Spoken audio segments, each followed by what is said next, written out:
I can't. Thank you for your patience and your understanding. I'm not sure why most of them have their backs to you, but we're just going to go with it today and do the best we can. Raina, I'm calling the meeting to order at 7:30. At this moment, if you have any public comment that you would like to make, please stand up, introduce yourselves so we can have you in the minutes. Keep your comments to 2 to 3 minutes at most. One person at a time will be able to speak. Here we go. Anybody have any comments? Yes. Hi, I'm Patty Collins. I'm the 5th and 6th grade teacher here at the Reading Elementary School. And I'd like to make the board and all of the other people in this room aware that I am really unclear about how the 4 options presented today represent the discussion that the faculty, the entire faculty had at the in-service that was a pre-K-12 a week ago. It's my understanding that every group that participated in that in-service believed that specialization of individual schools would strengthen not only our individual schools and what we could offer our students, but our communities as well. Thank you. Anybody else? All right. Fred Park, Barnard School Board. Just very quick, very similar to what she said. I was not a part of the faculty, so I wasn't at the discussion last week. But looking at this handout and in some discussions about what was talked about there, I think the broader context that the educators had is really important for the board to also grapple with as context and background for making any even short-term decisions.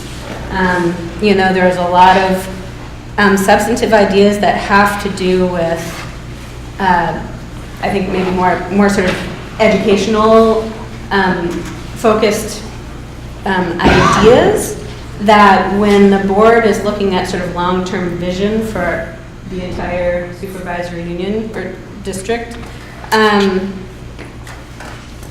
those are things that the board needs to have some discussion about, I believe, prior to making even any sort of 1 year long or short-term thing, because short-term decisions can have serious impacts on that longer-term vision as well, as we may see or have seen with choice, right? Things start shifting and have an impact. So for the board to get sort of, hopefully be of one mind as to the ways that we want to educate our kids, I think is really important. And looking at this handout and actually having a discussion about it, I think would be really helpful. Great, thank you. Any other comments? Yeah? I just want to echo what she says, and really it comes down Can you just introduce yourself? My name is Julie Sluka, I'm from Reading, and I just want to say my experience with this board hasn't been that great. In fact, I have a lot of disappointment in what I feel like is rubber stamping of the choices you're offered. You know, in Reading this year, you consolidate 2, 3, and 4 with 1 teacher and no paraeducators in the classroom. That's a huge range for one teacher to have to cover. And it hasn't been a good model. And I was told from the principal, like, you bake the cake with the ingredients you have. And I feel like we were given no sugar and half the flour you need to bake a cake this year for our children's education. And I feel like by saying that, you're going to argue that I'm bolstering the position of like taking children out of the school, but it's really the opposite. The school is really special, but regardless of the numbers, you have to staff a school appropriately. A school choice was, I think, a poorly thought through plan. It should have been considered longer. It should have been implemented more. The board didn't ask a lot of questions. They were told the staff was on board with this 2, 3, 4 plan, which was not true. These 4 options don't sound like all of the options that the staff really wanted the board to hear. The staff just said that there were other things they wanted the board to consider, and I find it insulting that 3 of the 4 options are at taking more children out of Reading instead of bolstering the things that this award-winning, national award-winning school has to offer to the people in this community. And it's more than Reading, but honestly, when I watch this, when I feel as a parent what happened to my child this year, who is a second grader, who is very good in math and is not getting the attention she needs because the staff simply can't do it. We are understaffed. I feel like we're not valued as a community and a part of this district. And watching those 4 options and seeing how they were reacted and weighted improperly because the math was done in a really skewed way makes me feel like, again, we are not a valued part of this community, and we are part of this district. Our school offers a lot. And I think what would be a more sustainable thing for this district as we are trying to attract people to Vermont with families is you keep the towns that have the affordable housing, and that's how you get young families to move in. Young families who are just starting out are going to have a really hard time finding like housing in Woodstock, and therefore they might not even choose our district. How about we bolster the schools we have? How about we advocate for them? How about we show their strengths? We have a really good core community-based system where children don't bully each other, where we have a lot of outdoor activities, where we win awards for these innovative science projects that we put forward, where we grow our own food. Like, I know that Barnard has something similar. I'm sure Pomfret has something similar. Woodstock has something similar. There's a better way forward that attracts more people to our community at large. But it starts with us all valuing each other and really committing to making each school excellent, not cutting and cutting and cutting until it doesn't make sense to keep the school open.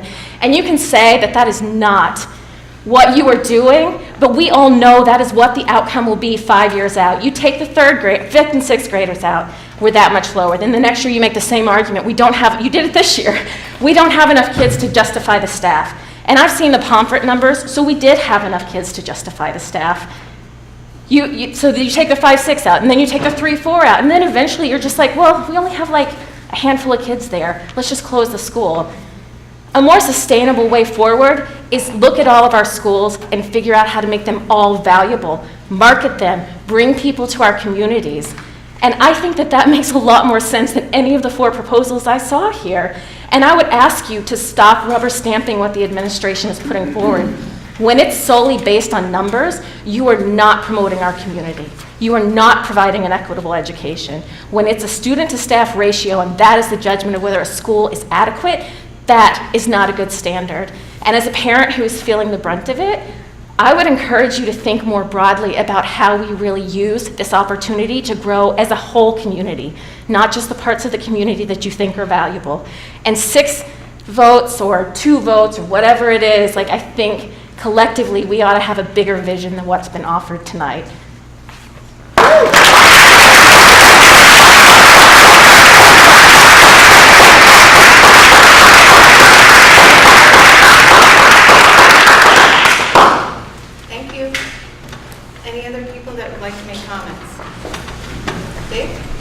Hi, David Steele from Woodstock. I have a child in 6th grade at the elementary school and then a sophomore at the high school. This equity in the classroom stuff was definitely challenging, and the numbers were incredibly confusing to follow with all that stuff. I guess my point is that I'd like to encourage you to look at, especially from a K through 3, a smaller class size. I think we've experienced that at West. Our largest classroom up until this year was always kindergarten with 1 teacher, and I think little kids need smaller numbers, learn how to socialize in groups, and those groups should grow. So by the 6th grade, they should be at those in the 20 range, 20 students. I think that makes sense. It's preparing them as they move through life. So I guess that's my one thought. Moving on to the Prosper Valley School and West, and the school having to come in on very short notice. I think we did an amazing job in 3 days' notice, moving 60 extra kids into the building. It says a lot for the building that we had that available space. So yes, we gotta get more people to come here, so that would be a bigger challenge in the future if our classrooms are full. I'd like to ask you guys to really consider, because the students are asking, my son's asking, and other kids are asking on my street, how come we're not all together? I think for this year, I'd like to request, make a plan to merge these 2 schools together for the remainder of the year so they feel like they're one. I think they're like, we play sports together on the field, we're one team out there, but we're not one team in here. What's going on? The kids are asking. So please think about that. And the last part is a really difficult one. I think we're looking at a lot of expenses at the high school and at the Prosper Valley School. And unfortunately, I'm really struggling with the amount of money we're potentially looking at Prosper Valley School. The mold issue has been a known issue since it was built. It kind of been flagged for many, many years, but it's always been lingering out there. It's not really a new issue. It just wasn't out there. So I think we got to really look at that. It's 2 miles from our community, from Woodstock. I'm struggling with that. The school's further away. I think we got to really look at preserving that maybe. But when you have 2 campuses so close, to spend that kind of money when we need to boost K through 12 and we need to have a better high school, I didn't realize how bad that was until recently. I think we need to really, really consider that. I know it's a tough choice, but that's what I'd like to see. Thank you. Yes? My name is Lori Anderson, and I teach French at the middle and high school, and I also taught French for 10 years in the local elementary schools. And my comment is a little bit different, and it reflects on the fact that when we were given the opportunity as a faculty to brainstorm and really think out of the box in terms of options of what we could do with our dilemmas that are challenging our areas, one of the conversations that came up at our group was this issue of transportation. And one of the pieces that I think really dovetails with a lot of the comments made about making our schools stronger is the fact that the bus issue has never been addressed. So the concept of having choice, which boils down to only the people that can drive their children to schools being the choice, makes no sense whatsoever. And so the suggestion that our group proposed was that we look at our busing system. Our buses have been driving our school schedules and our school makeup for many years, and we are bound by that particular structure. So the suggestion that came up at our group was to think about the money that's being spent throughout the district and reorganizing that to a sense where we no longer rely on just the very large buses, but we consider something of a different nature, such as an electric van, to transport kids back and forth and help with that school choice, so that if we were to develop a magnet school concept, we actually had a way to get students from one town to the next. In addition to that, we have a program at the middle and high school now called the C3 program, whereby kids are working on their proficiency learning and they need to accomplish internships and go out to job sites, et cetera, during the day. So it would actually serve 2 purposes, in that it would allow those students to go to their place of employment throughout the school day. So they would be in use basically all day. So rather than buses that sit idle for the entire middle part of the day or are only functioning early morning, late day, and then sports or field trip, you'd have a continuous cycle of transportation available to everybody in our district so that students could cross town lines, and it would actually be a real thorough, available choice, essentially, for folks that want to go to a different school. Thank you. Any other comments? Yes? Jessica Seaman, I'm from Reading. So I mean, I have to agree with many of the comments that Uli said to the board tonight, but just one particular observation, which was in the presentation that Mary Beth, that she put forth, that talked about equity across the district and the disparity in classroom sizes.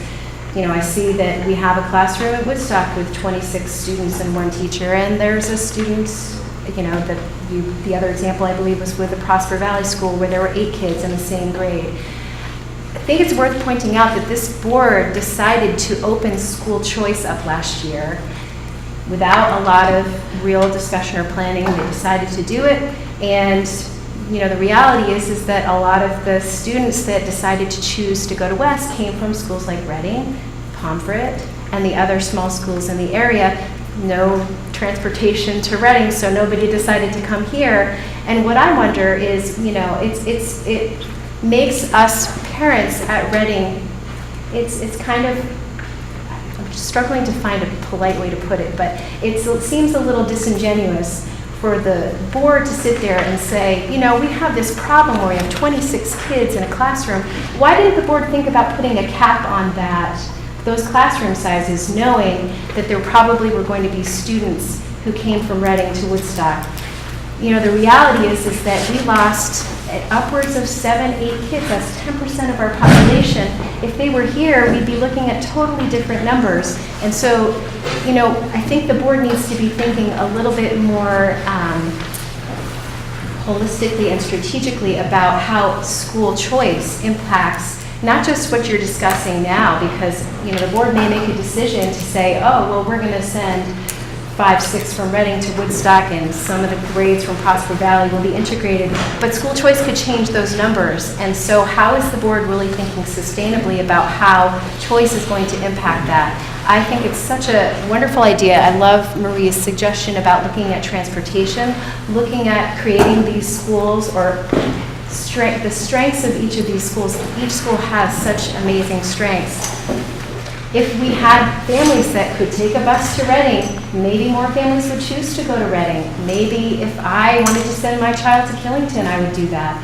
But the way that these discussions are all going, it's let's feed all of the students to Woodstock. And, you know, it seems like there needs to be a lot more really hard thinking and strategy about what the goal is. How does the district want to strengthen itself as a whole? Because right now, you know, parents in Reading are saying, well, gee, what's the school going to look like for my child in 2 years? Maybe I want to leave. And I think you want to be attracting families to this district. You don't want to be pushing families away. Thank you. Thank you. Any other comments? Thank you all. Oh, Yeah. Jody Eaton, Pomfret. So I just wanted to say real quickly, I just feel like option 4 shouldn't even be on the table. We have 4 years of protection at Pomfret, at TPVS. So I don't even understand how this is even here.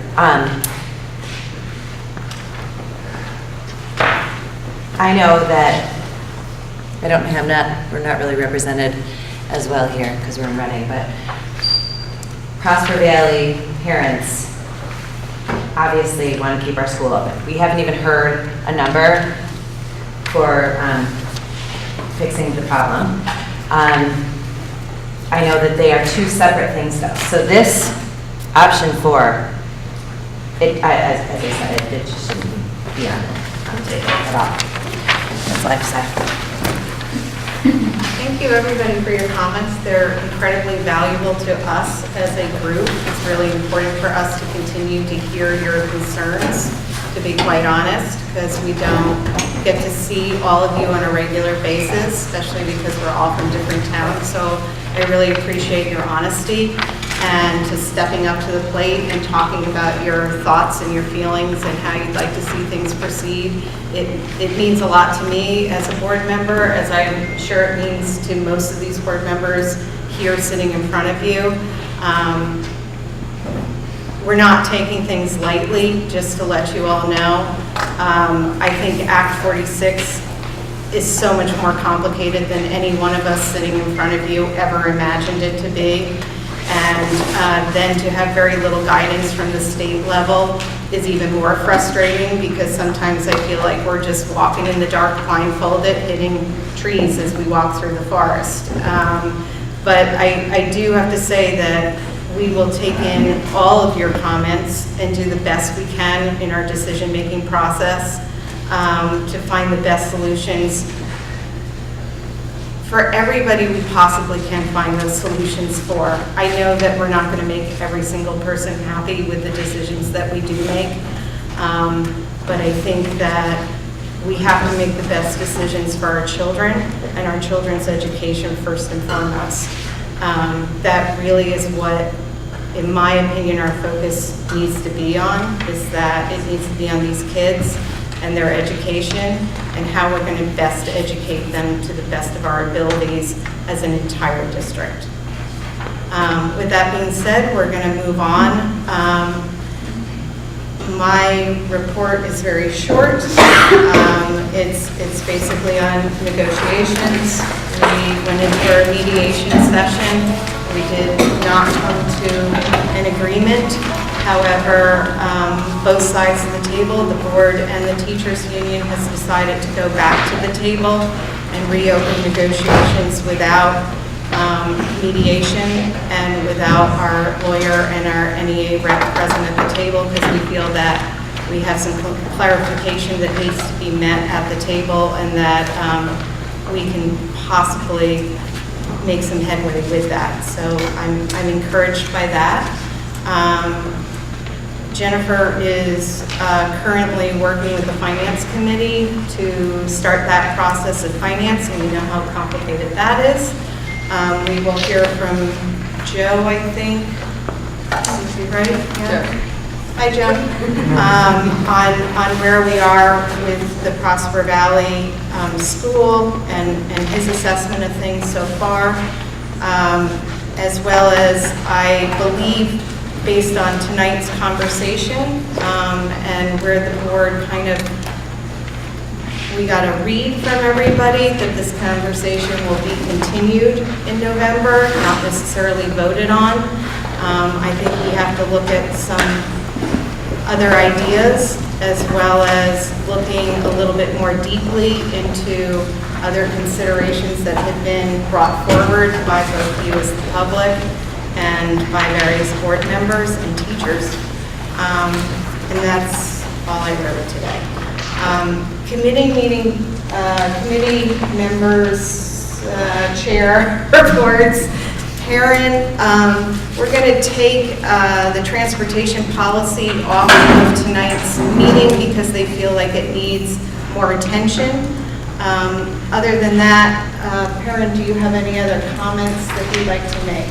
So when she says more attention, I feel that I would like to work with the communication committee to ensure that the community is notified that it will be part of the November agenda, so that they feel that we have enough community participation, as it is one of the topics that is most controversial within the district, is the transportation policy. So we will be talking about that in November, and hopefully Justin and I can work with you to kind of work out a plan on how to distribute that information to the rest of the community. And maybe that will help as well. The other policy that we will work on for next meeting is the proficiency-based graduation and grading policy. It was supposed to be warned for tonight, but somehow that slipped through, so we'll address that in November. And just would like to remind the board as a whole that the policy committee, the policy list keeps growing and growing and growing and growing and growing, and it takes a long time to put these together. And so just please be patient with the committee. We are working on narrowing that list down and putting a calendar together for the year to kind of determine what we're going to focus on and when, knowing that there are variables and different things that might shift and move into that calendar as the year progresses, but we are working to do that and try and hit as many policies as we can, as quickly as we can. In addition, we will continue to work on the board governance policies. We've been doing those little by little, so hopefully the plan is to address one each month until we get all of those done. Great, thank you. You want to report on finance? We met this month, and we're starting to get, as Richard mentioned earlier, we did get our first numbers from the state about health insurance, so the increase is 11.8%.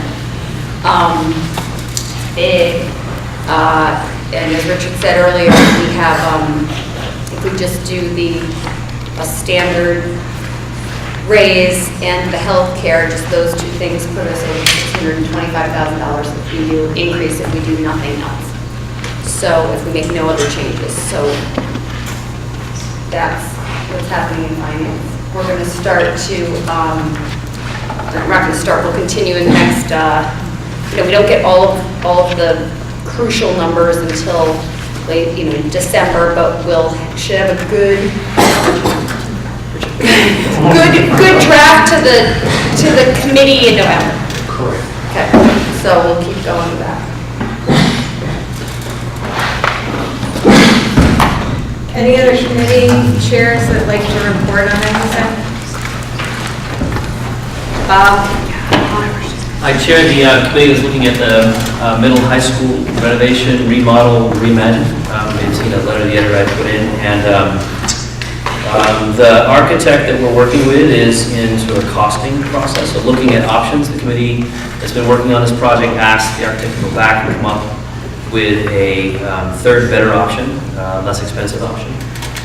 So there's a lot to consider. I think where we're at is I'm looking for the chair to give me a date as to when we can have a special meeting, a meeting dedicated to this conversation so that the board can sort of, since this whole project transferred from the middle high school to the new board, can sort of endorse the direction that we're going and determine the speed at which we want to go. So that's, I think, our plan is hopefully, with the chair's discretion, to plan a special meeting where we can have a conversation about this whole project. It's related to these other projects. And in that, as I put in a letter to the editor, I just get discouraged going in that middle high school. And it's nothing, it's on nobody, it's just the age of the building. And we've got to balance that, obviously, with other things that are on our plate, for sure. So, thank you, Madam Chair. Thank you.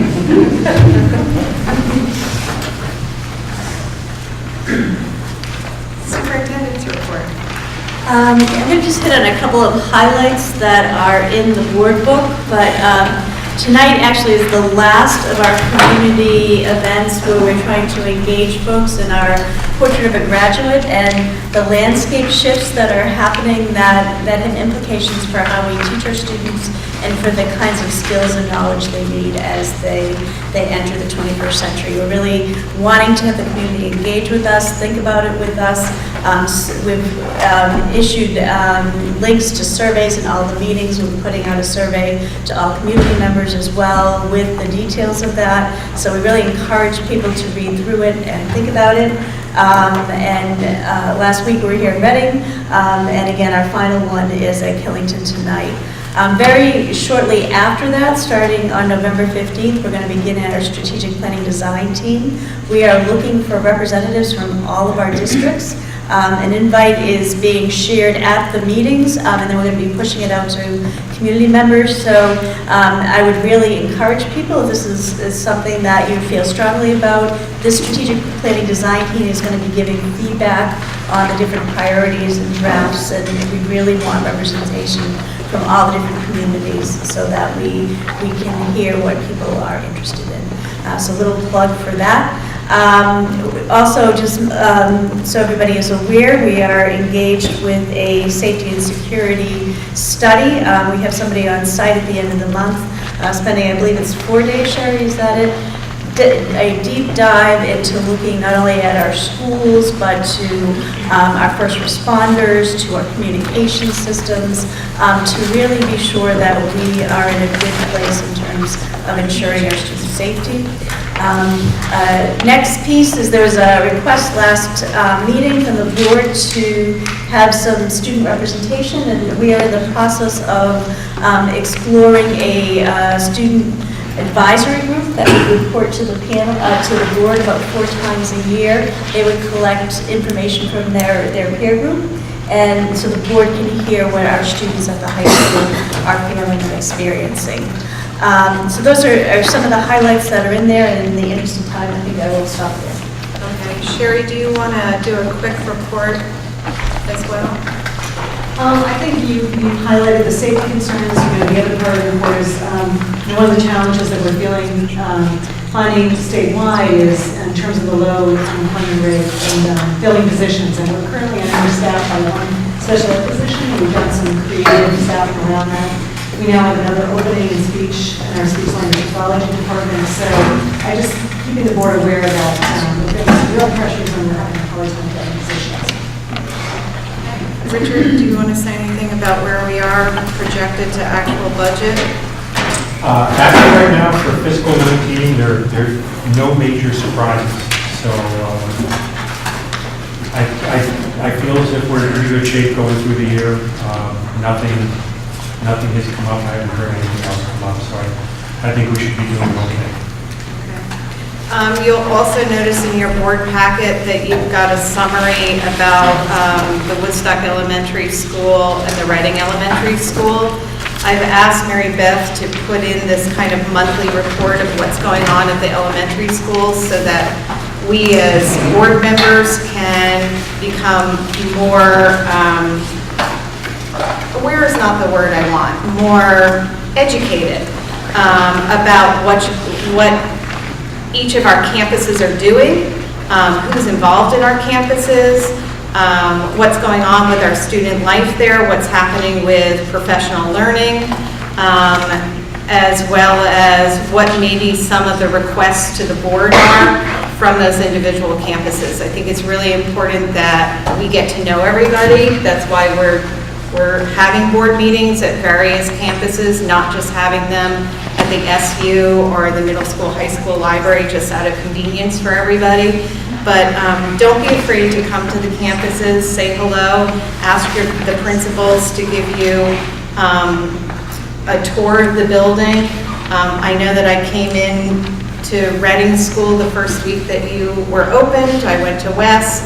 Unfortunately, we couldn't do that at Prosper, but we were there the first day when everybody joined in. You went up to Killington. I haven't been up to Killington yet, but I think it's really important that you make your faces seen, you introduce yourselves, and you get acclimated with all of our campuses. So these reports will be in every monthly board report for you to read and enjoy and celebrate what's going on in each of our schools. Okay, so do I have a motion to approve? Now I lost my agenda. The consent agenda. Tim, do I have a second? Second. Karen or Lou, you can fight over it. Do I have any questions about it? All those in favor of approving the consent agenda, say aye. Aye. All those opposed? The ayes have it. All right, time scheduled appointments. Raph?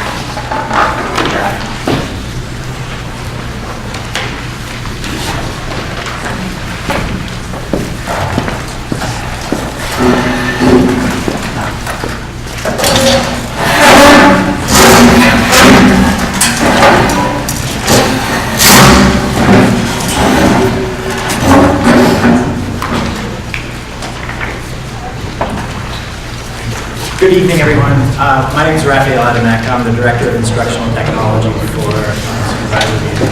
And I just want to take a couple minutes tonight to talk to you about building a better assessment system and looking at some of our SBAC results that we have.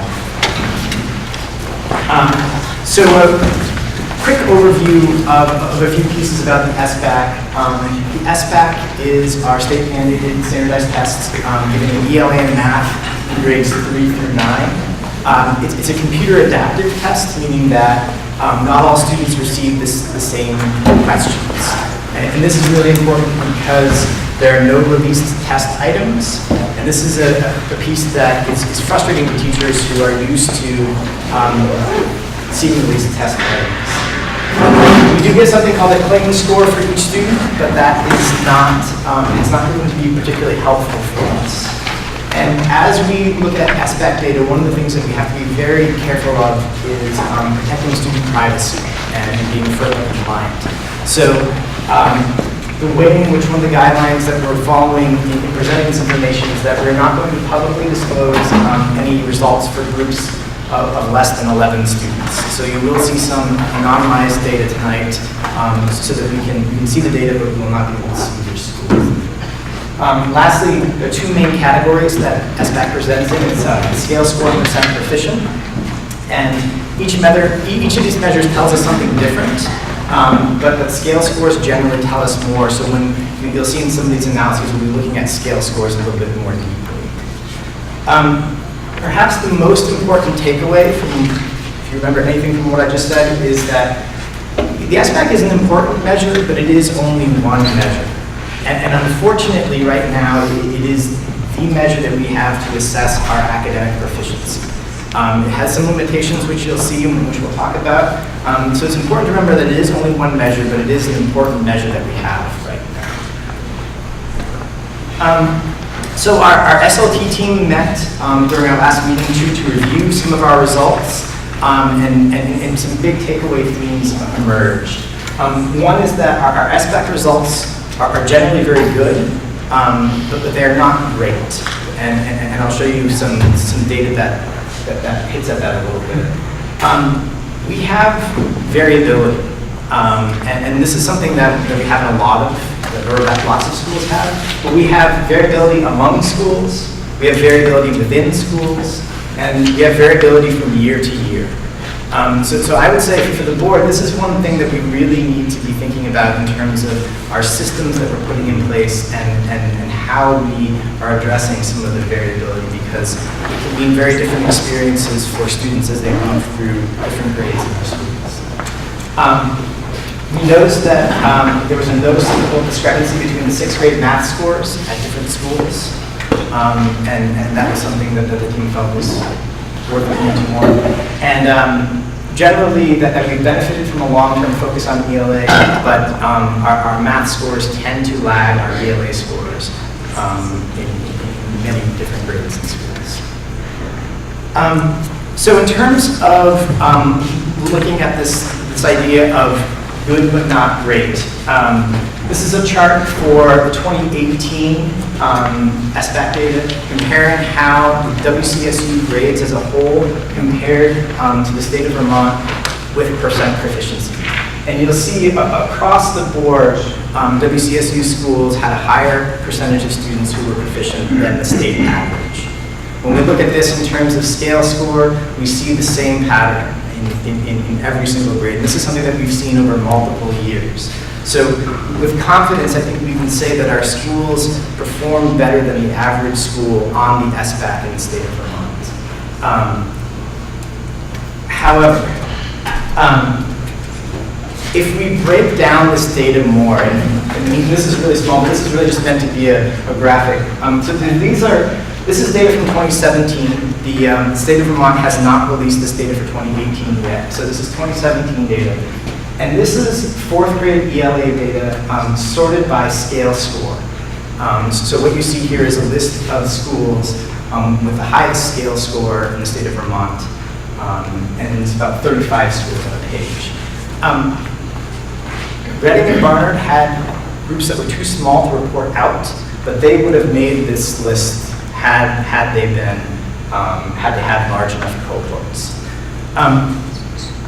So if we look at the distribution of this, so if each of these are the different scales, average scale scores down here, and then these are the frequencies of the number of schools that have those different scale scores, you get a shape, and you can sort of see what that shape looks like for the state of Vermont for that grade.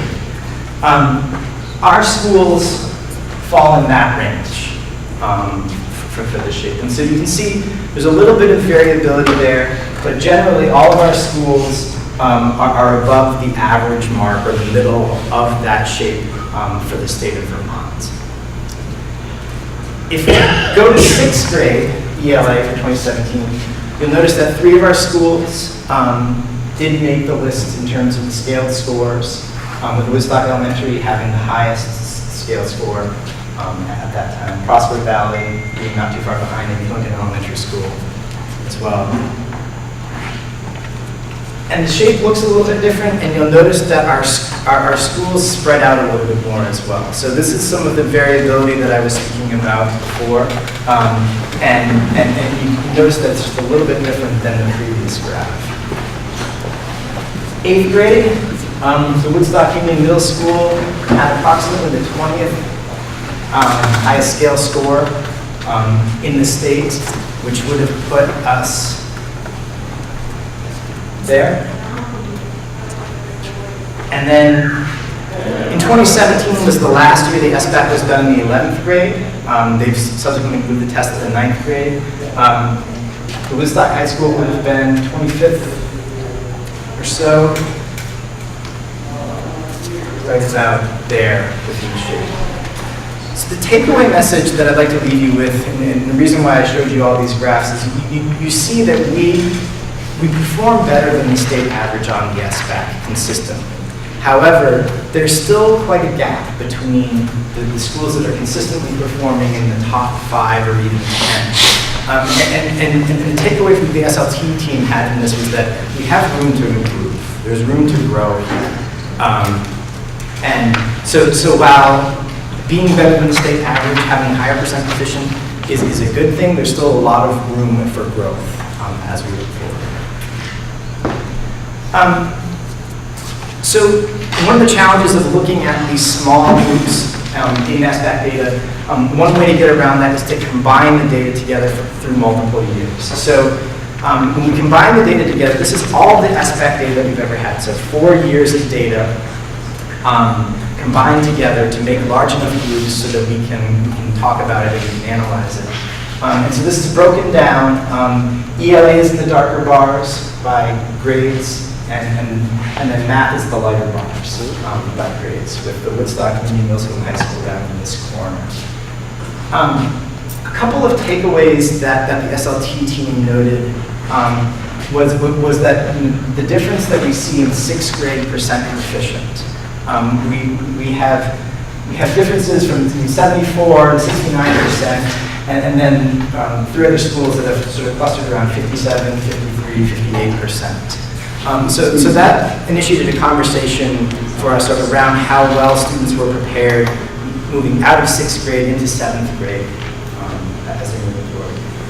And the second piece is that you'll notice that in most cases our ELA scores are higher than our math scores in most grades, but not always. So that was another takeaway. And for the middle school, high school, the 11th grade test is no longer given. And you see what's become the sort of concerning trend, which is this downward decreasing percent proficient over time. This is something that is matched in the state of Vermont. We see that in the average as well, but it has initiated a lot of conversation for us in terms of what's happening to students as they progress through our systems. This is the 2018 data, and it is anonymized because of those small cohorts that I was referring to earlier. The key takeaway that I'd like you to notice in this slide is really the amount of variability. We have a lot of variability. So in school E, you'll notice in 3rd grade, 25% of the students were proficient. And in the same school in 6th grade, 83% were proficient. In school C, 40% of the students in 6th grade were proficient in math. The exact same students, 80% were proficient in ELA. So there's a lot of variability, and even if you look within a school that may have had a really strong performance over time on the SBAC, if you look at 1 year's data, there are still areas where we need to be concerned and that we should look more closely and see what's happening there. So Matt Stover sent out something to the board, which was putting out some great questions and some great thoughts about a few things to consider in terms of the takeaway for our SBAC message. This was a graph from the 2017 SBAC data, and this was showing the difference in percent proficient between girls and boys on the 11th grade ELA test. And you notice that Woodstock Union High School had the greatest differential in the state. So 40% more of girls were proficient than boys on the test this year. And this was sort of a surprising finding, and any time that you have the biggest differential in the state, it warrants a little bit more investigation. So I built off of Matt's idea, and just to give you a point of comparison, so this is the 2016 data conducted in the same way. And so these are a different group of kids. So this is a different group of 11th graders, and you'll notice that the differential for us is far smaller. So unpacking this data is complex. It varies from year to year because different students are tested at different times. And we have to try to build as big groups as possible so that when we're analyzing it, we can really make sure that we're not jumping to some different conclusions than what the data shows.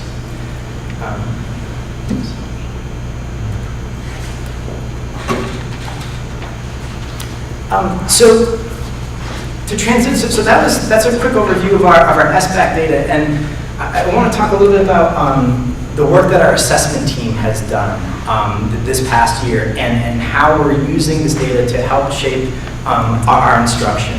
So last school year, we had a calendar of what we refer to as universal screeners. So these are tests that are given to all students in all of our grades in order to make sure that they're making adequate progress. So in K2, we use something called the Fountain Center benchmark. We used it in 3 through 6 as well. And then in 7 through 10, we use something called the NWEA Reading and Language Usage Test. In math, we use something called the Primary Math Assessment, which has been developed by our teachers and has proven to be a good tool for assessing early understanding of mathematics. Something called the OGAP, and then the NWEA Math in both in 7th through 10th grade. So this is what we did last year. But when you start to look at this in more depth and take it apart, there are some really, there's some real holes and there's some concerning areas. So the first of which, we weren't doing anything for 11th and 12th graders. So there was no universal screener that was in place for 11th and 12th graders to make sure that they were making adequate progress. That's the first hole. The second was that teachers reported that they were not using the OGAP with fidelity for a variety of reasons. And what this creates is it's created a huge hole in our math assessment in 3rd through 6th grade. And as a result, 7th grade math teachers have to figure out a lot about what students are coming in with, what skills and dispositions they have, without a lot of good data. As we looked at the data more, we found that this Fountain Center benchmark assessment, while valuable, was over-predicting how students performed on the SBAC, and by some cases up to 20%. So as a universal screener, if that was our sole measure, we were conceivably missing students who were struggling, would struggle on something like the SBAC, but it would not be picked up on the Fountain Center assessment. Middle school, high school teachers reported that the NWEA test took too long. It was a 90-minute assessment that required special scheduling, and it just became it was a long scheduled test, and then the reports they felt were too cumbersome for them to use. And then lastly, if you look at what we did in ELA and math, you could see the breakdowns of our system. You could see where the transitions occurred, how K through 6 was using one system and then 7 through 10 was using a completely different system. So it didn't allow for a cohesive flow of data along this. So this is where we were, and this was the challenge that our team last year started to tackle. So we convened a group of educators and administrators from all of our schools to tackle this issue. And I want to share with you what we've come up with now. So the team decided that using the Fountain Center now in K through 2 was still a very good measure, but that in 3rd through 6th grade, we were going to start to implement a different assessment called STAR reading. And that basically through 3rd grade through 12th grade that we would be administering the STAR reading assessment to students. In math, the team felt that the primary math assessment was still a really valuable tool, but that we wanted to try STAR math in 3rd through 12th grade. So what you can see, and what I hope you see from this, is that we're really trying to build a system that has continuity. So as students move from one school to another, the data will follow them. And so if a student is either excelling or struggling, that the next teacher next year will be able to see that information and will be able to take that into consideration from the first day of class instead of trying to learn that as they move. So the STAR assessments are computer adaptive. They take about 20 minutes to administer. So a student will take a test on a computer.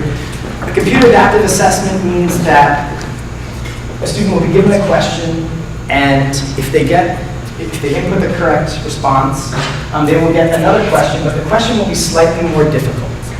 So this means that the test will be tailored to each individual student and help hone in on where they are and what they're learning. If a student gets a question incorrect, the subsequent question will be slightly easier. And it will proceed through this. So students can take very, very different paths through the STAR assessment, ending at a level which determines their scale score. So the interesting piece about the STAR, and it's taken us a little bit of time to unpack this, it does not assess the number of right and wrong. So every student is going to get some questions wrong on this because it's constantly going to be challenging them to reach the levels of their understanding. It really depends on where they end up in that final level. We're really excited because of some of the information we can get out from the STAR. So there's some great reports around growth, around progress. It has a high correlation with the SBAC and can help us see if the student were to take the SBAC in the spring based on their current path, what would an approximation of that score be. We have not shared scores with parents and students yet, but as teachers gain familiarity and comfort with it, it is something that we can do and send a parent report home with information that will be much more, it'll be independently verified, it'll be something different than they've received. We've been getting professional development from STAR, and during our first training, the trainer made it very clear that whether we do a good job or not a good job with STAR depends on how we use the information that we get out. Implementing the system by itself is not going to change any of our outcomes. We have to build systems and supports and structures around that and use that information in order to help students. And when I shared this with the faculty, I shared this quote from Atul Gawande, an author, and it's about how we're always looking for the simple fix. We're always looking for the one change that will erase the problem. But in a lot of these complex problems, we have to take a lot of small steps in order to build a system. And I believe that applies to our assessment system here. So we made a big step in making a transition away from the system that we were, and now we have to build a lot of these small steps in order to make sure that students are getting what they need. Thank you. Anybody have any questions? Lou? So, I like what you're doing. I mean, I commend you guys for moving to a more systematized approach to assessment. One question I have is about the K-2 math assessment, called the primary math assessment. Why not put STAR at that level as well? Yeah, good question. So the team felt like, so the primary math assessment is a performance task. So the way that it's administered is that the student will sit down with a teacher and go through a series of different prompts and tasks. And then the teacher has scoring criteria based on responses that students make in that process. The team felt like that was a better way of getting nuanced information about the student's understanding, and that the fear was that having early elementary students take a computerized assessment that may not capture exactly their math understanding, that having and taking it on a device could impact that. So the team felt like the PMA has been something they've invested a lot of time in, and it takes a long time to administer. It takes a lot of effort, but that they felt like it was really actionable outcomes that they could use instruction. So that was the thing. It concerns me a little bit that we develop our own assessment, right? And psychometricians do this as a living for a reason. And typically, because we develop your own assessment, you can be overly skewed towards your own results, positive results, and we have to be incredibly careful with that in this sort of a situation. What sort of results should we as parents expect to see back based upon the STAR exam? What should we see, like what kind of information is going to come our way? Yeah, so I think what's happening right now is we're building our understanding and teachers' understanding of all the different metrics that come out of the STAR. And we really have to do that before we can really share parent reports. There are a few metrics that require some interpretation, and so we're in the process of getting professional development around that.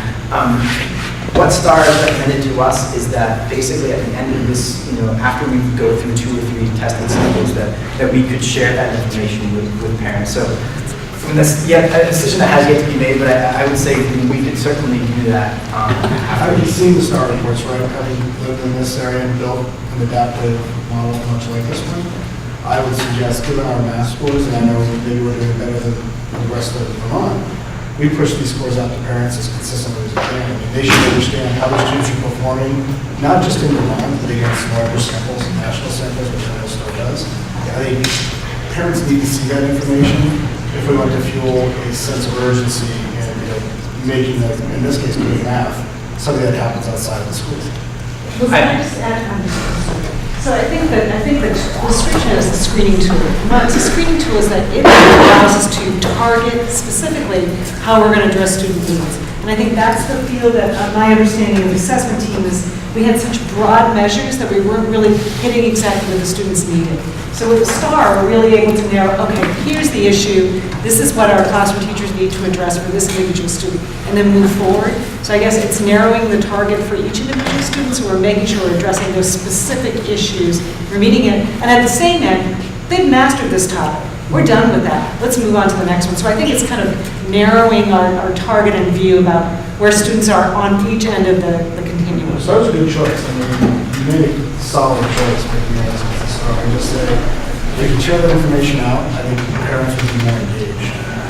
One of the things I'll offer is that on our board work plan, I believe it's either January or February, we'll report out the first round of data. We'll be able to look at some gross scores and that type of It's thing. good, but every once in a while, their own kids do it. Absolutely, but one of the How's things. my kid doing? It's a question I have every single day. If you can send me home something, I think a lot of parents, like they assume I send my kids off to school, they're gonna learn math, right? And, I can tell you, been doing this for a very long time.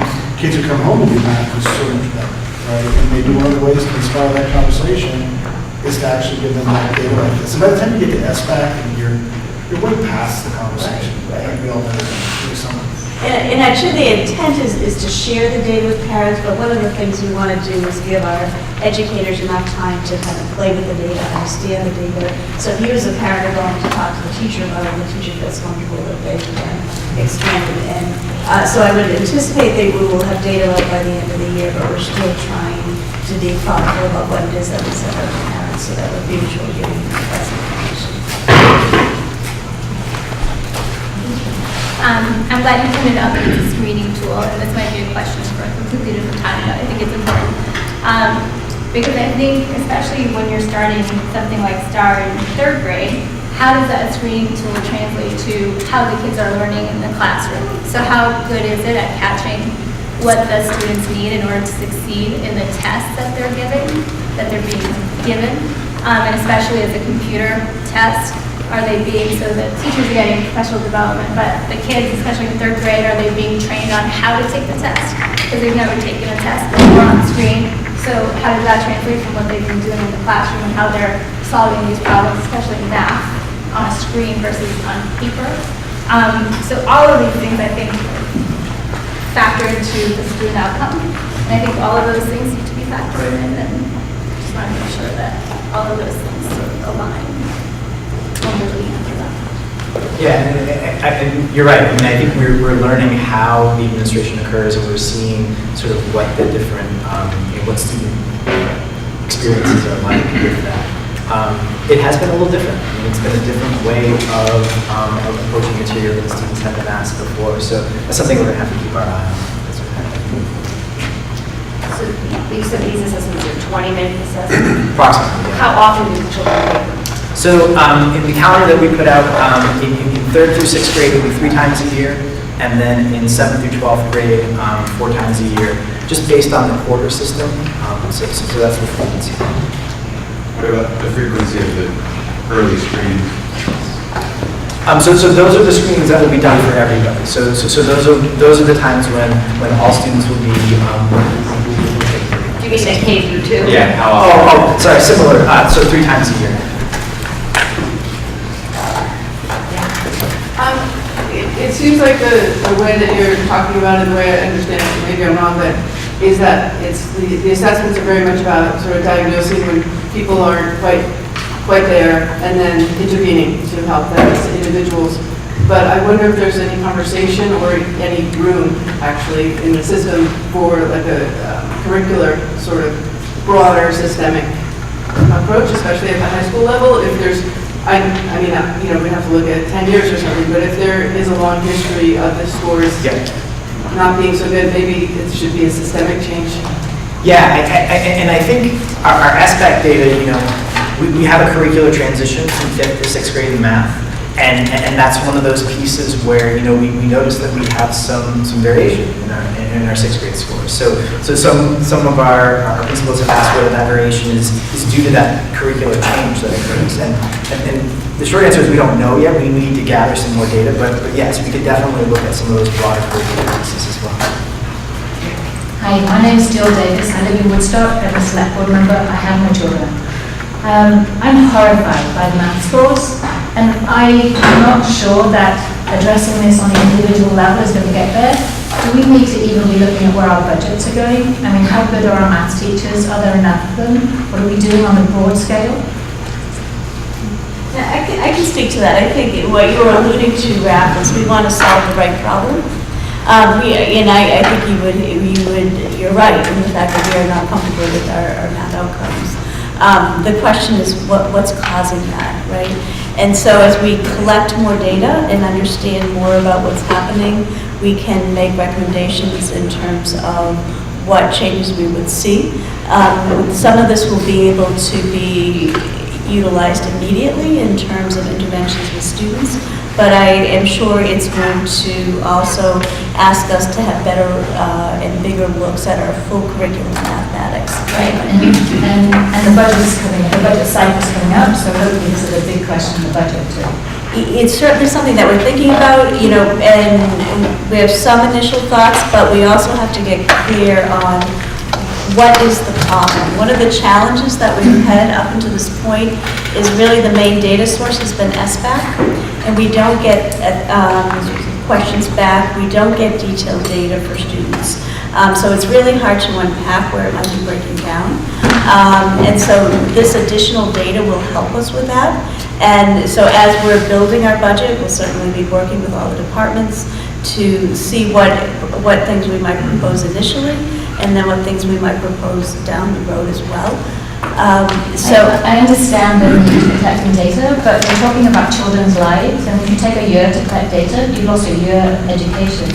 Yeah, let me just build on my comment. I'm very familiar with this is a common theme of mine. And so, to me, this is very much a voting platform. And so, I love what I did here because it gives us a heads-up display, which we've never had before, to be able to intervene in a much more surgical way than I think we have in the past. I think what I'd really love to hear from the administration on a much more frequent basis is what is the game plan on the battle that we're really fighting to move those scores where less than half our kids are proficient by 11th grade. I mean, it's just, to me, to say that 60% of our kids, 6 of them, are not proficient in math is not an outcome which I can live, right? And so to me, we have to spend an hour or more meeting talking about it, re-resourcing, thinking about what the plan is to change the trajectory. That's where we should spend the time. And so I know we're getting the STAR report data in January, that's on the calendar, but to me this should be, it might not require more money, but I don't think it's a money issue. I think it's a, how do we come at the problem issue? Some of it can happen in school, some of it can happen in the community. But how do we change the narrative and the, I guess I would say, the ambition and the rigor and the, I guess, absolute burning fire with which we go after this? So Matt, some of those suggestions are going to come to you in the Finance Committee on Mary Beth's ideas of how we can improve that mathematic entity based on these initial scores as well. She started reviewing it with Jennifer and I this month to give us kind of a heads up. This is where I'm thinking of going. And that's going to come to the Finance Committee and then to the full board to talk about investing in those areas that need improvement, investing in those areas where our children are underperforming and so on and so forth, and how are we going to bring those investments in line so that it also improves our student improvement in different areas that we're not seeing them performing at a level that we have expectation-wise. Lou? Yeah, so piggybacking on that, I agree, I appreciate the presentation, but looking at this in the context of Vermont does nothing for me. I mean, 44% is 44%. It's terrible. You know, when we look at that number, we should be much higher. I will say this, like, I love the idea that we have an assessment system now. That's good. That's step one. Focusing on our curriculum and our professional development and where we need to make investments clearly is step two. But having a culture where being a smart kid is cool is something we need to develop more of. My kids have been in these schools now for going on 5 years, and I can tell you right now, it's not the same as the place we came from. Where we came from, being a smart kid was really cool. Here, being a good football player is really cool. And I'm all for football. I'm all for sports. But we used to hear all the time, in fact, I'm still on the Facebook feed of that old school district, and I swear to God, every week I get something about academic achievement and students, pictures, recognition, everything. Like, in that school, the focus is on being smart, doing well, academics is number one. I don't think we have that culture. And I don't think it's the administration's fault completely. I don't think it's the students' fault completely, or the parents. But as a group, that needs to change. Because when that culture changes, everything goes with it. We need to talk about strategies to drive that culture forward, to make sure that Woodstock, when you come here, our first message is, man, our kids are learning a lot. They're really doing great. And that is part of what is in the very fabric of who we are as a community and school. So just to piggyback on those comments, right? So what is the speed of iteration that we're taking the data in? Are we looking at this on an annual basis? Because to your point, then we've lost 2 years, right? Because you took the test this year, you waited for the data to come out, then we analyzed the data, then we did something. Well, that doesn't, it seems like that's just a lot of time waiting for something to come in. But then to piggyback on Luke's comment, you know, how do you push kids to achieve more, to think that there's more beyond just this? Because if we're comparing ourselves to, I don't know the data off the top of my head, but I believe we showed a data point that was we were 75% proficient when the state was 55 proficient. And you know what, that's great because 3/4 of our kids are proficient and 50% of the state is proficient. Well, I'm sorry, but that's like saying you're better than 55%. I mean, that's not a data metric that I think we should all jump up and do, and that's great. Why compare ourselves to, we have to compare ourselves to the state, I understand that, but if the state is at 55%, why are we happy that we're at 75? Yeah, I mean, I hope that you're not hearing that we're saying these scores are great and we're comfortable with these. No, I heard so I think there's more room, but. Right, so there, you know, there's the sense that, you know, when you compare at the state level, we're good. One of the things that we've been talking about as a board is going from good to great, that they're not where we want them to be at a kind of going to that great level. But I'd argue that we're not good, right? I mean, if the state is at 55 and we're better than the state, therefore we're good. I struggle with that. Yeah, and I think it may be more of an issue of semantics because we are in agreement with you that the outcomes that we're getting are not okay. And that we are looking for what are the appropriate interventions. And there's a piece of which I really appreciate and applaud the support around the sense of urgency of this issue, because I do think it's an urgent issue. And there's a reality I know about systemic change. And so what are the things that we can look at to do some short-term wins, and what are some of the longer systemic change things that are happening? And that's the piece that we're trying to tease out and to look at in terms of where we may move forward with this. Well, I look at it, and this is part and parcel of the conversation that went on earlier today, but I looked at some of the numbers here. We've got 182 kids amongst the 3 schools, 18 educators. It's roughly a 10-to-1 ratio. How are we not knocking the cover off the ball? That is highly individualized educational structure, right? If you can't figure out a 10-to-1 ratio, what each individual kid needs, how are we going to make that better? Because that is, people would pay tons of money in a private school for that, right? That's like a private tutor almost. But we can't seem to figure that out. So how do we kind of bundle all of this together to say, we've got a great set of educators, we've got a small universe of students, we should be able to do better than this. Yeah, and again, I'm not disagreeing with you at all. And the other piece that I would offer around that is the work that we're doing with the strategic plan, right? Where are we going to put our focus and our resources? What's important to the community? In developing that really detailed plan about here's where we want to be, here's where we are, and here are the steps that we're going to take to get there.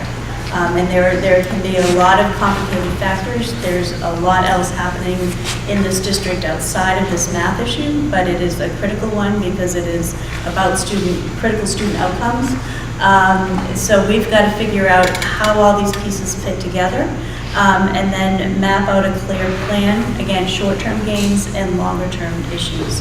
But I would share that I think that along with the sense of urgency, there is a reality to systemic change, and so there will be pieces of that will come along a little bit more slowly than I'm sure people would like. And my comments aren't directed just at math. I mean, it's test scores in general that are not, for a 10-to-1 ratio, I think we should be doing. I mean, in the January meeting, will we have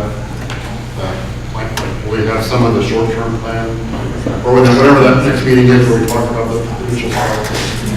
Here's what we can do is that what I can do is sit with Paige, go over all the things that we're working on and where the priorities lie within that. Because we do have a lot that's currently going on. And this is certainly, we are beginning this conversation and looking at it. The data work happened all last year to try to get to a place where we have some good data in order to make these insights and give the board and share with our faculty how we can move forward on that. So that is one piece, and if that wants to get elevated to the top, we can definitely do No, and that. I appreciate, you just put in the assessment system, and we said, why didn't you have it in yesterday? So I get it. So I think it's more of a hunger for, let's recognize even with the measures we got, we know we got a mountain to climb. And so what are the first, what's camp one that we're going to, even though Yeah, and I think you'll see some of that in the budget piece. As Paige had mentioned, we have some initial thoughts about what we can do there. What's the attitude of the staff on this? Is it, we're doing okay, or is it like, oh my God, they'll call me something? What do I don't have a sense of that, just through my kids. Is the talk, oh my God, we've got to change this, 44% of 11th graders over 3 years, passing out, it's not enough. We have a huge problem, or is it, okay, we're doing fine compared to the rest of the problem? What's the attitude of the board? Yeah, and I think that our educators are incredibly professional and have high expectations for themselves. One of the challenges I think that we have faced, and again, hence the work that you're seeing, is that you can get data back on the SBAC, but it's not actionable data. And so the level at which teachers have been engaged in working with Graph to develop this system and to ask really important questions about what's the data that we need is, I think, certainly reflective of the investment that teachers have. The investment that teachers have had within the STAR as we've been doing training has been really, really substantial. So I think that our teachers are always looking to get better. I think that they do see the data and see that it's a concern. And some of it is this system response to it. So if I don't have actionable data, where can I go with this? Those types of things. We have teachers that are within, our math department at the high school are engaged in some very intensive professional development. We have teachers that are out getting special certifications in the area of mathematics.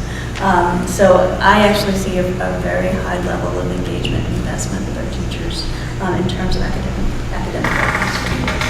I think too, just historically, you have to remember that each individual board has handled some of this information over the last 10 years very differently within their own districts.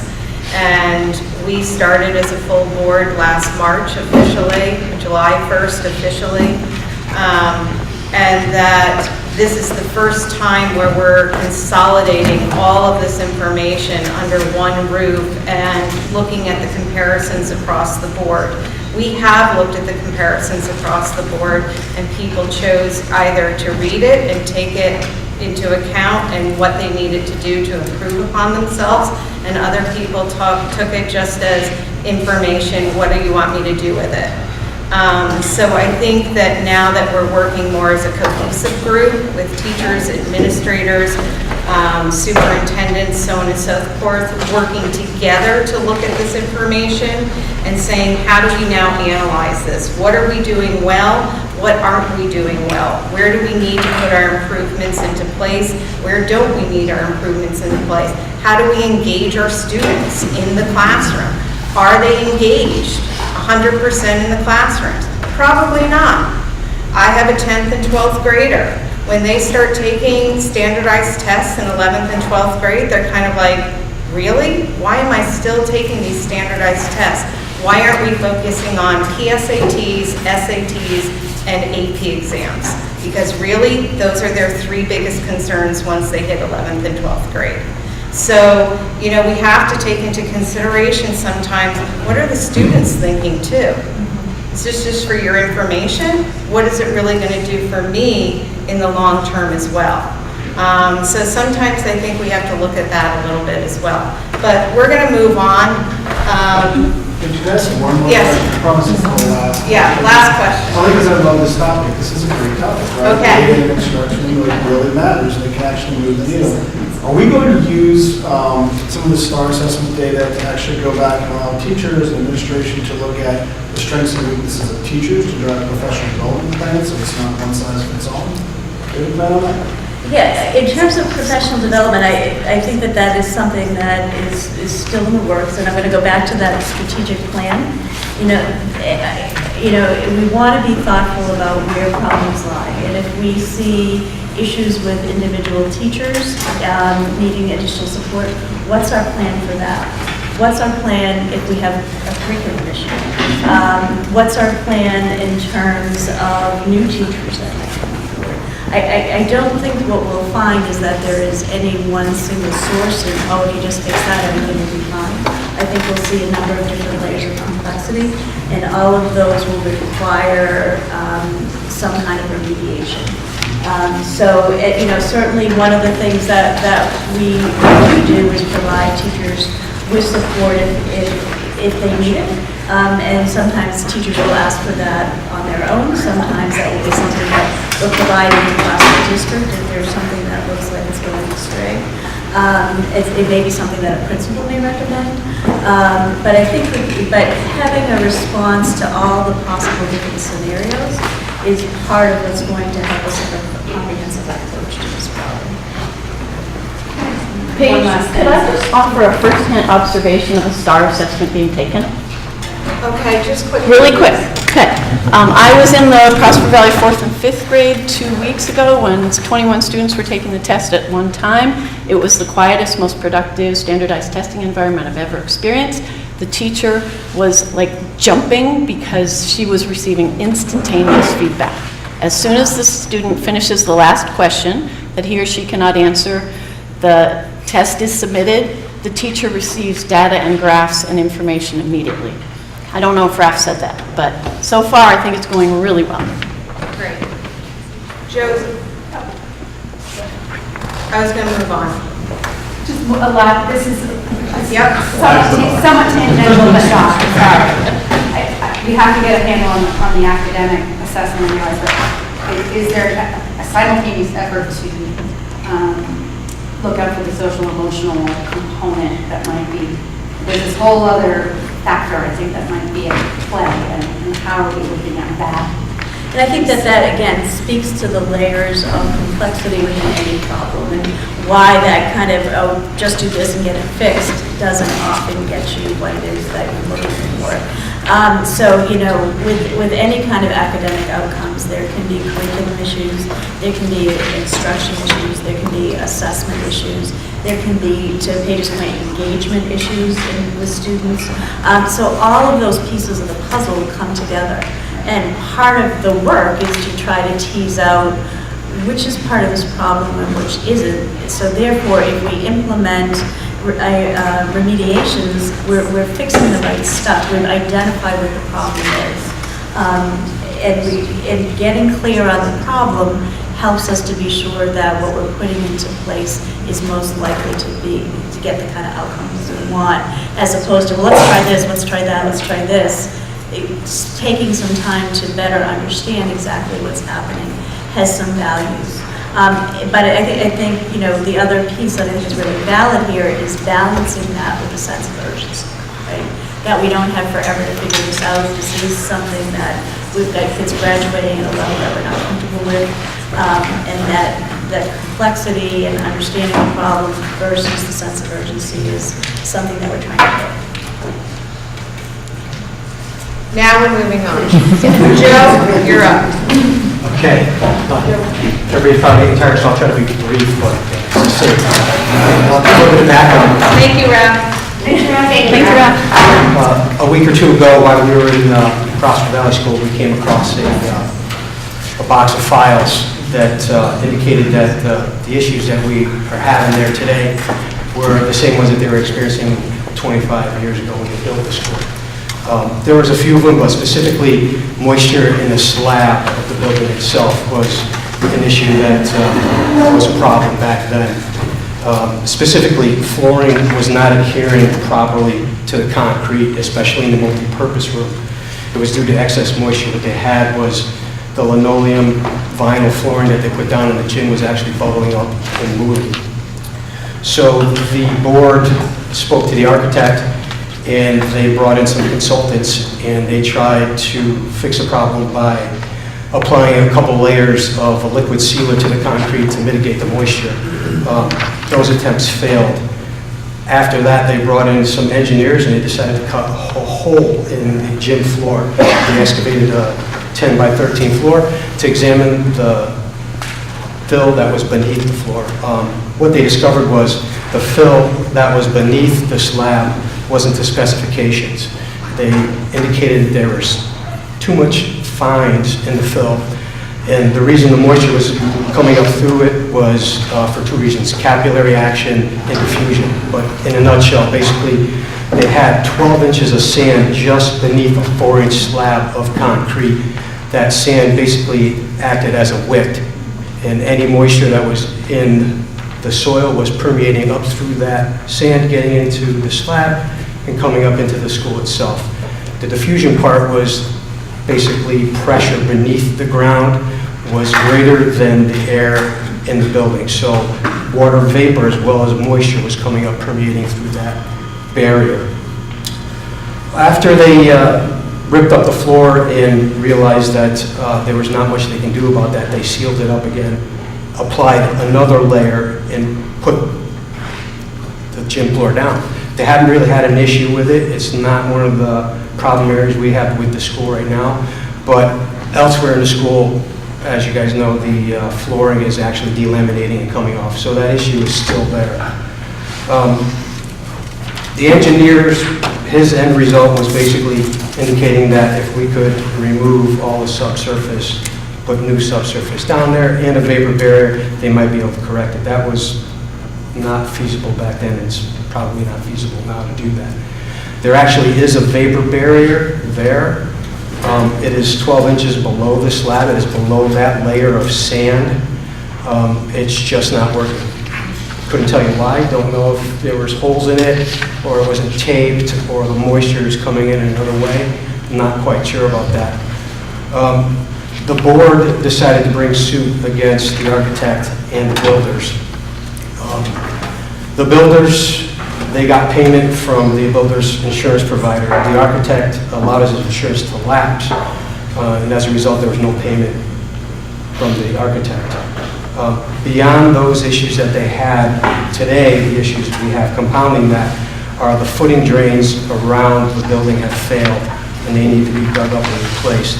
The foundation for the building itself was never waterproof, so the combination of the drains failing, water's not moving away from the building, it's sitting against the building, and because the foundation was never waterproof, water and vapor are now permeating, getting into that soil, and again, coming up through the floor. The next steps we would probably have to do would be with the basics, and that would be getting as much water as possible away from the building. So excavating around the foundation, waterproofing that foundation, and redoing the footing drains. Hopefully that alleviates enough of the water for us to get a dehumidification on the unit, on the building, that will be able to take up that excess moisture and remove it from the building. The HVAC people and the engineers that we've spoken to so far indicated that originally our plan was just to put a dehumidification unit on the building. We might actually be drawing more moisture up from the ground than originally is moving through right now. So they're suggesting that we remove all the flooring in the building, all the countertops, and expose the concrete floor throughout the building and put down either a liquid semi-permeable membrane or an actual fabric membrane to slow the moisture down that's coming up through that slab and getting into the air.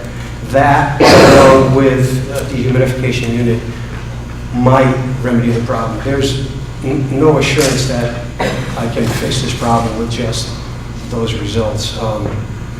It's a complex issue that they weren't able to solve 25 years ago, and we're still seeing the results of that now. We're currently speaking to architects and engineers, and hopefully within the next 6 weeks or so, I'll have a better idea. They're able to glean some information off of these reports that the engineers had 25 years ago. And they're punching numbers right now to kind of get me an idea of what additional steps and prices would be. So hopefully within the next month and a half, I could have some concrete numbers for you folks and give you an idea of where we're headed. Great, thank you.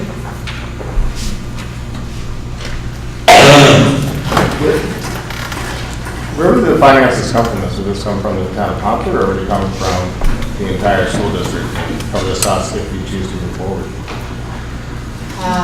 It would probably be a bond issue because For the entire supervisory union? from this entire supervisory union, because we could not afford, I do not believe, based on what you say, it has to be done under a budget situation. And so the school is now owned by the district?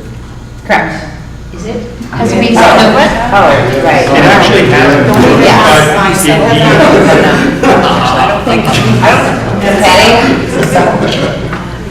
I can share that what our attorney has said with us is that the building is in fact turned over to the district at this point, because it has moved from the Prosper board.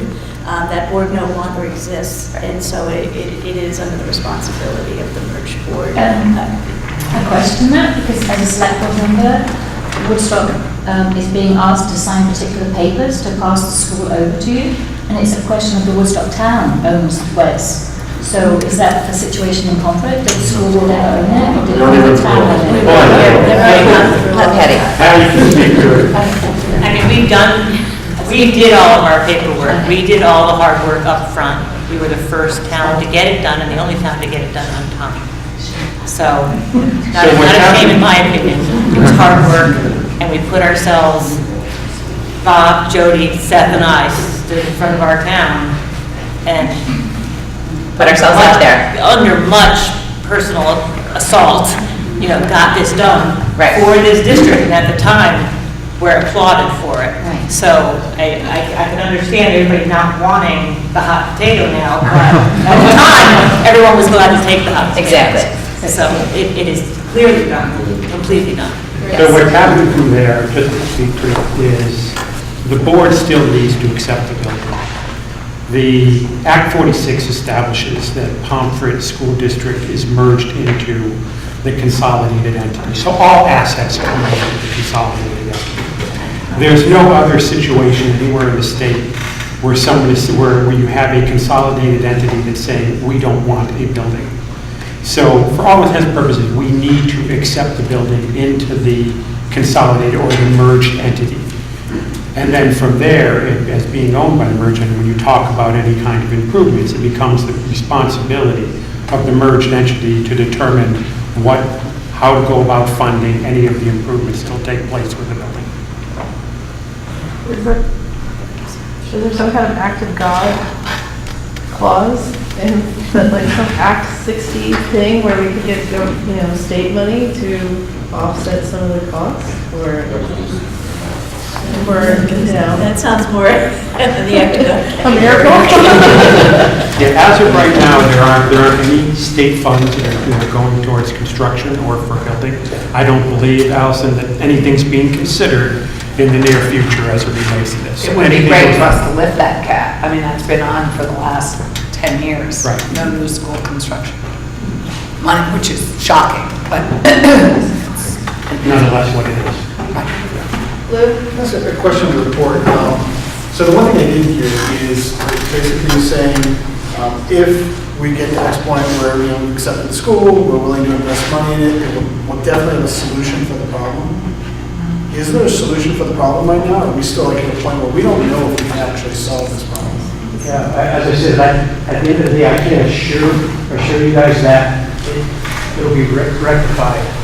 I can do everything I can to slow it down, that moisture coming up, but at the end of the day, that school was built in the floodplain. That's why the leaching fields are across the street. There's a high water table there, and it fluctuates. It comes up and down.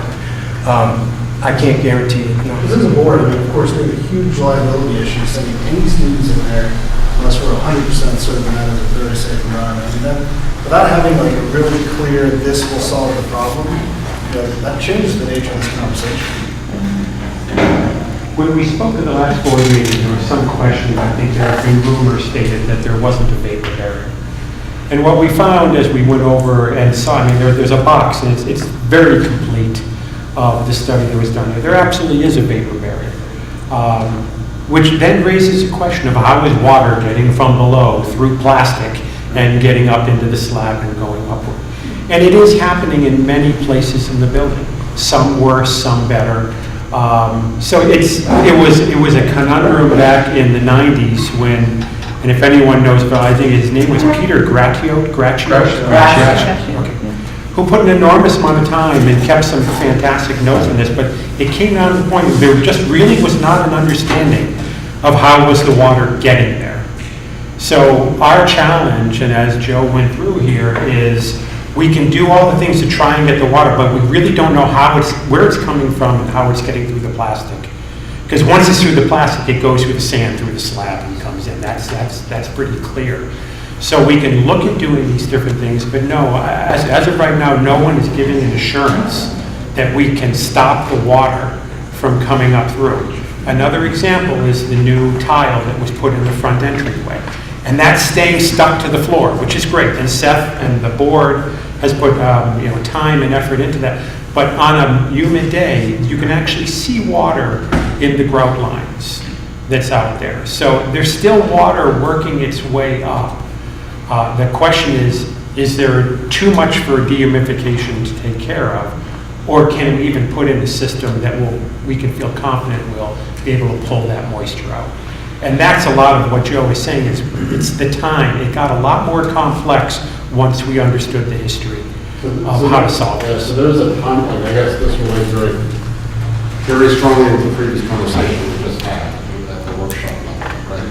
About what our options are and where we can actually make choices. Because I guess we have to get a budget passed by this board in January, right? And so what is you said a month and a half, Joe, to come up with some kind of options and assessment in terms of what the price tags are going to be for various options, right? So is that, I guess, let's put this in late November sometime? I'm hoping so, yeah. We have engineers right now that are doing it. I'm gathering some more information. I'm waiting for a couple proposals from excavators, how much it would be to dig around the building. So yeah, I hope to have that sooner rather than later. And then the product, there are a couple different products being considered to put down on the slab. And we need to understand better whether that means we've got to rough up the slab all the way around, or can it just be laid down? How much moisture is allowed to come through? So the specifications on that we need more information on to understand. And then we can price it out per square foot, and we can figure out what it is to at least seal the slab up. And then we go into rebuilding the rooms in order to have them back to being clad. Because basically everything in the rooms is going to have to come out. We've got to expose all the slab we can except for underneath the walls. So, Richard, so far, we spent $20-some-odd thousand this summer Yep. and remediating. Then we approved at the last meeting up to $25,000 for engineering costs. Have not spent any of that yet. The engineers are still doing their work in order to come back to us with a proposal. So we have not committed the money to the engineers yet. They're still having to do their background work to even understand what kind of a project they'd like to recommend. But we're going to have to pay them for having done, to Not recommend a project. to us, not until they come necessarily. back with a proposal of this is the work we would like to do. So they're just they're reading the prints and reading the reports to even understand what type of a project would they recommend them doing. And this is just one group of engineers doing this? No, Or we're using 2 or 3. We have Vermont Mechanical Services, Engineering Service of Vermont, Banwell Architects, 2 or 3 different HVAC contractors that we deal with here in the district. So there's probably 3 or 4 engineers currently working on it. And then ostensibly in November, 4 to 6 weeks, we get some kind of rough idea of what it could cost. I mean, at the last meeting, we talked about, maybe at $200,000 to $250,000. This sounds bigger than, It is. is It it is double big. what we last talked about? We don't know. We really don't know, and to throw a number out would be a little careless right now, because we No, don't I have to build it up with. So, as we talk about the timeline of classroom configuration now, we've already kind of put out there that doing nothing right now, we have, just with healthcare and teachers' raises, we have $625,000 in additional expense for next year. So, I don't see where anywhere between 250 plus, where we come up with that money. So this would be a bond. Well, I think that's for the finance committee to discuss, but there's certainly the basis to do a bond because it's a capital improvement to a building and spread that cost over a 10-year period or whatever it might be. And this is a bond that's voted on by all the towns? Yes. So It what would have to be in this case. And what would you have to get? A majority Yes. of all the voters of all the towns to approve this? Correct. So, I'm just thinking this time, how do we make a plan of classroom configuration if we could get a number together that we put together for the bond, that's put on the ballot in March? No, we can do a special meeting. Do a special Yeah. ballot for it.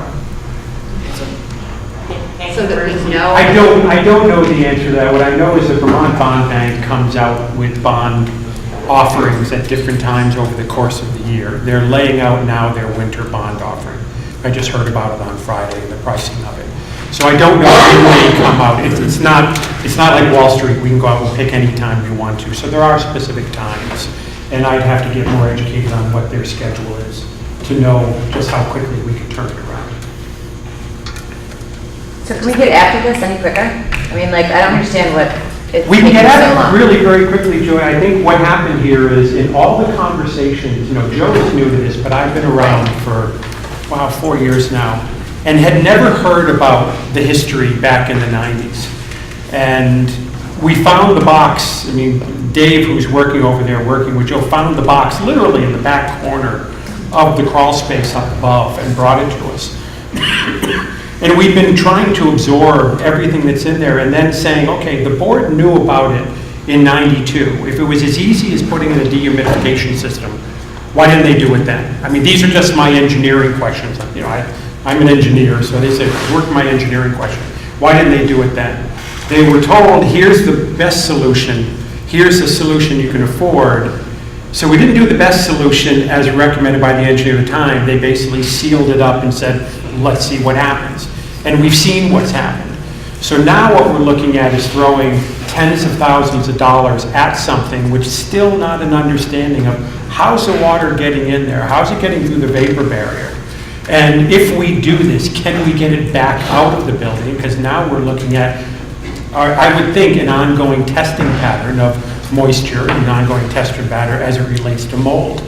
So we're trying to move it along as fast as we can. We brought in some smart people, and even the smart people are saying, we're not quite sure why it's happening, so we don't quite know how to solve it.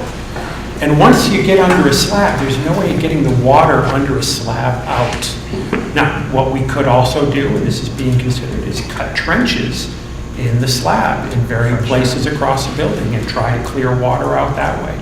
So there are a lot of things that are being considered. We're really not dragging our feet. Okay. We're trying to come up with... Joe, you're speaking of it in a very pessimistic way. Like, I know that, I feel like you are feeling like, I don't think we're going to be able to do it. But, you know, I think that there, and I don't know, I don't, you know, you're new to the district, I don't really know you, but I feel like there should be more like a positive. Well, I certainly think we can get the building up and running again. I don't think that at all. It's a beautiful building. I think it's a great building. The question is how much is it going to cost at the end of the day? That I don't know just yet. And does it, and really, Jody, does it solve the problem? Yeah, We don't know why the problem is there now. That's So we could end up throwing money and doing this and then find out that we haven't. And is it better to take a little more time to continue to bring in the experts to say, where's it coming from? And we're talking to dirt people, we're talking to architects, we're talking to contractors. I mean, anyone we can that says, how do you get water through a vapor barrier into the center of a slab? Do we have a spring in the center of that slab? That was discussed in the past. And if there is a spring that raises and lowers, and water comes probably within 8 inches of the surface of that. So it doesn't have to go up much before, but again, how's it getting through the plastic to get there? These are the questions. So it would not being pessimistic, but don't want to come up with a quick solution that is 200,000 to solve it. And then a year later, we're right back into, again, with the same problem. And Richard, if I could piggyback on that, and this idea that the board is facing short-term and long-term decisions. That was part of the reason that one of those options that's out there is to give another year, where we just make an assumption that we'll keep everybody where it is and combine it at West, because we may not have the answers yet. And there is, I think, an argument to be made, if that were to be how it plays out, that keeping things completely separate there is financially doesn't make a lot of sense, and educationally doesn't make a lot of sense. We may need more time to sort all of this out before we get to a situation where we're building a budget in December. I mean, just if I could, for just one more good example of the complexity. We put a new kitchen in there for the kitchen. Great stuff, great meals, everything coming through. We put down an incredibly aggressive polymer sealer on that floor. And it's bubbling. And we've actually went down through one of the bubbles, and it comes up actually rust red because the water's coming up through the slab, through the rebar. It's rust, and it's coming through there. So this isn't as easy as just seal it. I think it's now, how do we slow it down, or how do we slow it down from being underneath there, and let it into the building, so we can get it out of the building and have quality. It seems like has the engineers addressed the fact that you seal the floor, but not the footings of all the walls, that what you're really doing is pulling all your moisture into the walls? Mold issues are going to be the worst. Which is one of the recommendations that's on the presentation that was into the board here, is the first step is rebuild all of the exterior drains and put a water seal on the outside. Yeah, to me, the sealing of the floors is a non-starter. You got to get rid of the water. I mean, unless you can seal under the walls. So, assuming we can find where the water's coming from, you're absolutely right. But the issue is too, beneath the footing drains, it's just like a box, you know? No, That box coming up. bottom line is its own floodplain, right? Pretty much. So, You know, we really want to, Joe has spent an enormous amount of time on this, and I really want to, saying he's not dragging at all. I mean, we really thought that there was a solution there, and then there's more, and then there's more. And I think, especially in his first 4 months here. He doesn't want to come in with a solution that says this solves it, and then it doesn't. And I think we all need to appreciate the complexity of it and what the solution is so that we buy into it. Because it is going to be an expensive price, and we want it to be a good investment. Richard, it sounds like we need a dowser. Yes. Do you do that? Do you have to? No. I know in this room, we know dowsers. Does it work? I mean, if there's really a spring under that, we should, a dowser would find it. So let me ask another complexity of this. Say this goes to I'm going to put a figure just for figure. So this goes to $500,000. It goes out for a bond, and it doesn't get voted for the bond. So we're not going to pay to fix this building. The district, Unified District still owns this building for 4 years. What are you going to do with it? I mean, is it not, what is our obligation as a board, because we own this building now, to do something to keep it in a presentable condition to then maybe present back to the town at the end of 4 years if, it's voted that the school is closed. And essentially, you are closing the school, so there becomes that legal issue of closing the school because of a mechanical issue. We always have, only because I know what arguments are going to come back to me as a member, as a board representation to my town. If we take all of those kids out of that school because we can't afford to fix it, you have essentially closed the school. So we're doing that before the 4 years. And then we're going to incur costs to keep it going for 4 years because you can't just let it rot there and then hand it back at the end of the 4. And it's going to be the whole 4 plus a vote. You have to vote to close the building. I think you have to keep those things additionally in mind as costs down the road. And Exactly. And I think honestly, this is such, it came out of left field that nobody expected this. Anyone could have predicted this was going to happen. And there is no roadmap.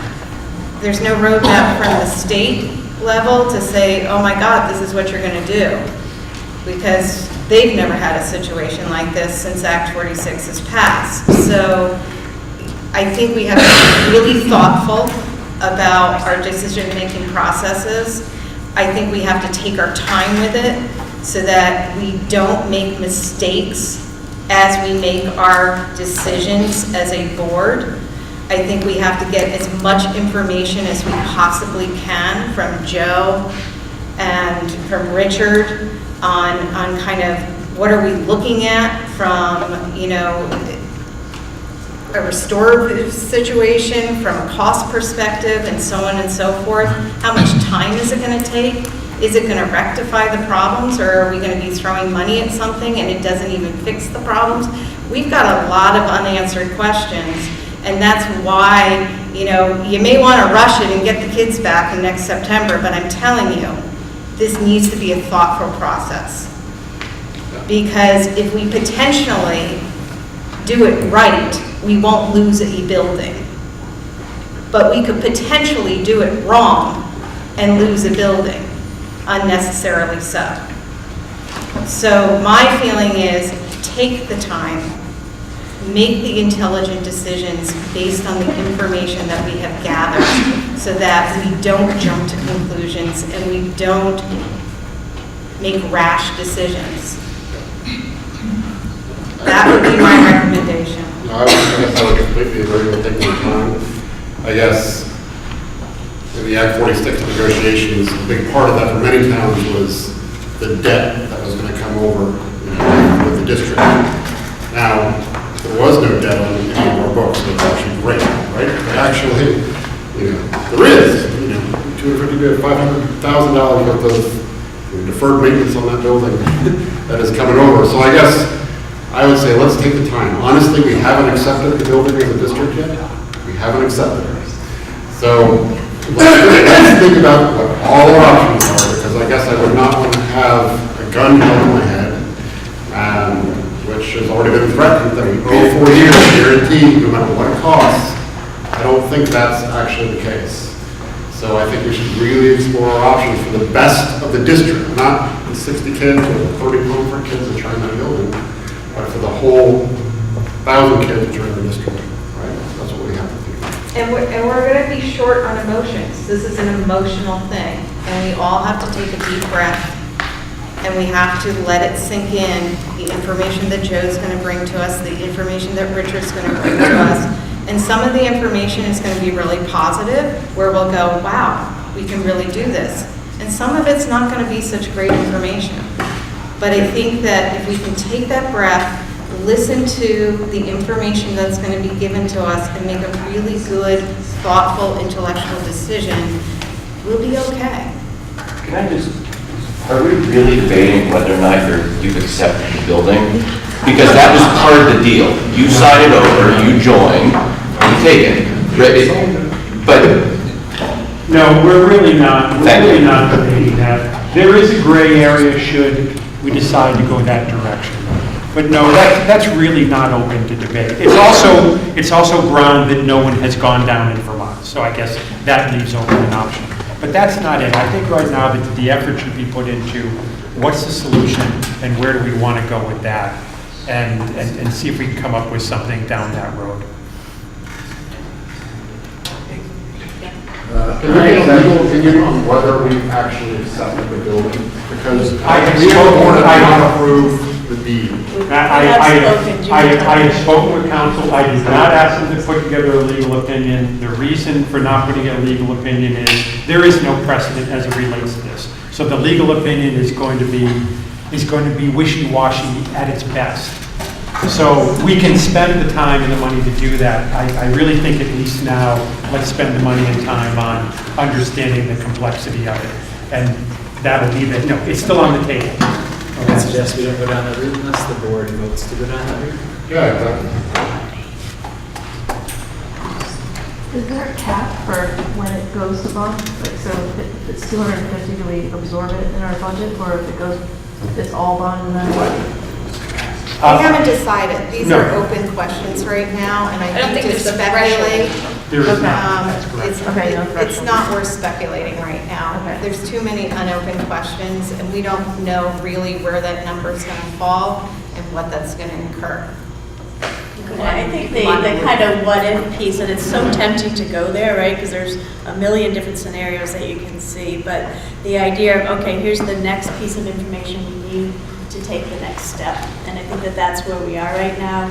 I can't say enough good things about the work that Joe's doing and the professionalism.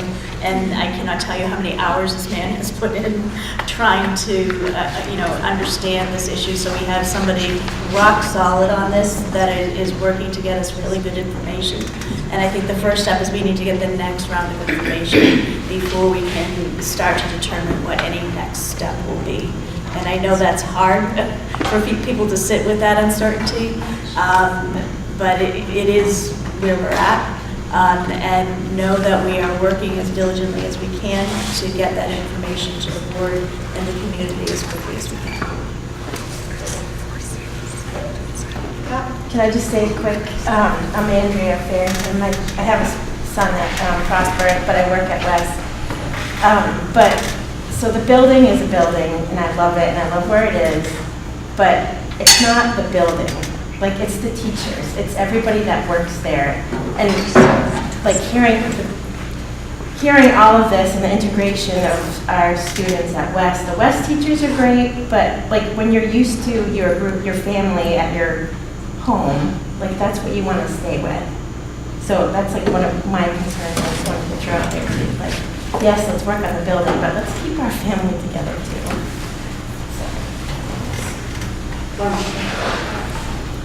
Okay. It seems to me that when the 4 years is up and that the board wants to close a school, that they actually offer the school to the town for $1 and the town doesn't have to take it. Right. So wouldn't the district still be stuck with the building in that particular case if Pomfret decided, why should we take the headache? Yes. It's a right of first refusal that town has when the building is closed. It's not a requirement that the ownership have back in the town. It's worth a lot more than $1. But that's the facility for it in the city hall. Okay? Good. I'm going to call the meeting at 9:25. Thank you, everybody. We're not going anywhere yet.